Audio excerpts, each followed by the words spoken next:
ఒక్కసారి ఈ కిరాతకాన్ని ఒకసారి చూడండి. ఎంత పైశాచికంగా, ఎంత కిరాతకంగా మనుషుల ముసుగులో ఉన్నటువంటి రాక్షస ప్రవృత్తి కలిగినటువంటి ఈ సైకోగాళ్ళు ఎంత కిరాతకంగా ఉన్నారో ఒకసారి చూడండి.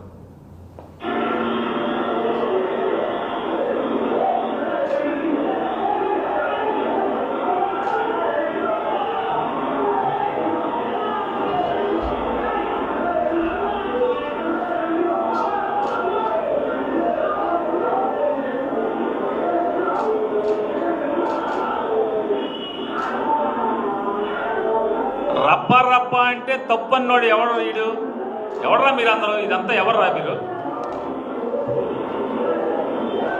రప్ప రప్ప అంటే తప్ప ఏంటిది? ఇది మనుషుల వీళ్ళు? ఇది తప్పు కాదా? ఇది కళ్ళతో చూడగలరా ఎవరన్నా? ఈ కిరాతకాన్ని కళ్ళతో చూడటం అవుతుందా? ఇది తప్పు లేదా? ఇది చాలా మంచి పనా? సుపరిపాలన ఇది? ఇదేనా సుపరిపాలన అని అడుగుతున్నాను. తోలేడుగా ఇది సిగ్గుపడరా?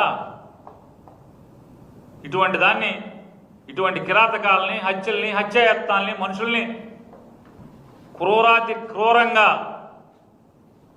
మట్టు పెట్టేటువంటి చర్యల్ని మీరు కొనసాగిస్తూ పోలీసులు ఏమైపోయారు? ఎయిర్పోర్టులోకి వెళ్ళి పట్టుకొచ్చేస్తూ ఉంటారు. ఈ పోలీసులు అంటే ఇవాళ ఉన్నటువంటి చాలామంది పోలీసులు అమ్మాయిలు కనపడలేదని తల్లిదండ్రులు వచ్చి మొత్తుకుంటే పట్టుకోరు.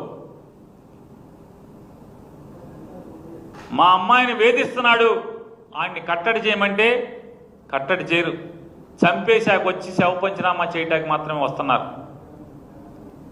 పవన్ కళ్యాణ్ చెప్పాడంటే మాత్రం పట్టేసుకుంటారంట. నాకు అర్థం కాదు, ఇదేం పోలీసింగ్ అంటే? రాష్ట్రంలో ఆడపిల్లలు కనపడకపోతే ఇద్దరినే పట్టుకున్నారు పోలీసులు ఇప్పుడు దాకా.